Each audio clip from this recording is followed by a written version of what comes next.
பெயர்ச்சி 2016 2017 ரிஷபராசி நண்பர்களே, உங்கள் ராசிக்கு 4ஆம் இடத்தில் இருந்த குருவால் நல்ல பலன்கள் நடைபெற்று இருக்காது.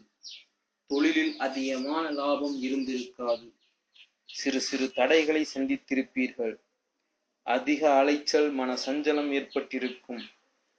உங்கள் ஜாதகத்தில் யோகமான தசை நடைபெற்றுக் கொண்டிருந்தால் 4ஆம் வீட்டுக்குரிய கெடுபலன் நடைபெறாது. 2016 ஆகஸ்ட் 2ஆம் தேதி முதல் உங்கள் ராசிக்கு குரு 4ஆம் வீட்டிலிருந்து 5ஆம் வீட்டிற்கு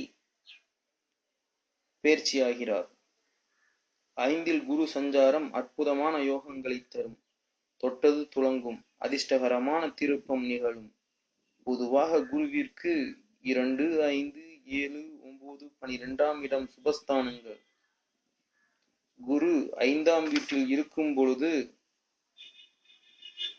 நல்லவர்களின் தொடர்பும், அந்தஸ்தில் உயர்ந்தவர்களின் நட்பும், வசதி படைத்தவர்கள் மூலம் அனுகூலம், ஆதாயம் போன்ற பல நன்மைகள் ஏற்படலாம். அஞ்சிலே பொன்னவன் நெஞ்சிலே மன்னவன் என்ற முன்னோர்கள் கூற்றுப்படி 5ஆம் வீடு பூர்வ புண்ணியஸ்தானம். புத்திரஸ்தானத்தில் குரு சஞ்சரிக்கும் பொழுது மனதில் இருந்த பயம் நீங்கிவிடும். மனக்கவலைகள் நீங்கிவிடும். இனிமேல் உங்களுக்கு மகிழ்ச்சியான சம்பவங்கள் நடைபெறும். இதுவரை இழுபறியில் இருந்த காரியம் எல்லாம் இனி ஜெயம்தான். எந்த காரியம் தொட்டாலும் பொன்னாகும். கணவன் மனைவி பிரிந்திருந்தால் ஒன்று சேர வாய்ப்புள்ளது. நீண்ட வருடங்களாக புத்திரபாக்கியம் கிடைக்காதவர்களுக்கு புத்திரபாக்கியம் கிடைக்க வாய்ப்புள்ளது. 5இல் குரு வந்திருப்பதால் குருபலத்தால் ஒரு சிலருக்கு திருமணம் நடைபெற வாய்ப்புள்ளது. குருபலம் வரும்பொழுது திருமணம் நடைபெற்றால் சிறப்பு. மற்றபடி குருபலன் இல்லாத பொழுது கூட திருமணம் நடைபெறும். ஜாதகத்தில் நடைபெறும் தசாபுத்தியை பொறுத்து இது நடக்கும். ஒரு சிலருக்கு குருபலம் வந்தால் கூட திருமணம் நடைபெறாது. ஏனென்றால் யோகமான தசாபுத்தி ஜாதகத்தில் வரவில்லை என்று அர்த்தம். குருபலம் என்பது திருமணம் நடைபெற ஒரு உதவிதான். 5இல் குரு தனித்திருக்கும் பொழுது காரபாகவோ நாஸ்தி என்ற அடிப்படையில் ஒரு சிலருக்கு புத்திரபாக்கியம் தடைவிடும், தாமதப்படும். ஆனால் சிம்ம ராசி, விருச்சிக ராசியில் பிறந்த சிம்ம லக்கண, விருச்சிக லக்கணத்தில் பிறந்தவர்களுக்கு 5இல் குரு ஆட்சி பெற்று தனித்திருந்தால் கண்டிப்பாக புத்திரபாக்கியம் ஏற்படும்.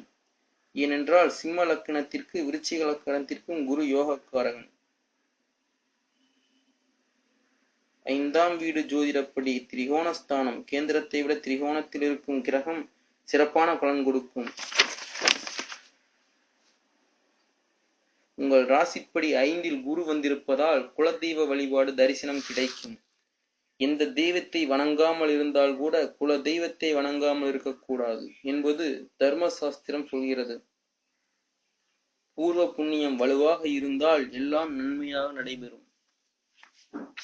உங்கள் ராசிப்படி சனி 7இல் கண்டக சனியாக உள்ளார். இதனால் உடல் நலத்தில் சற்று கவனம் தேவை. உணவு விஷயத்தில் ஜாக்கிரதையாக இருக்க வேண்டும். ஜோதிடத்தில் உலோகமூர்த்தி என்று ஒன்று உண்டு. அதன்படி பார்த்தால் 50% நன்மை நடைபெறும்.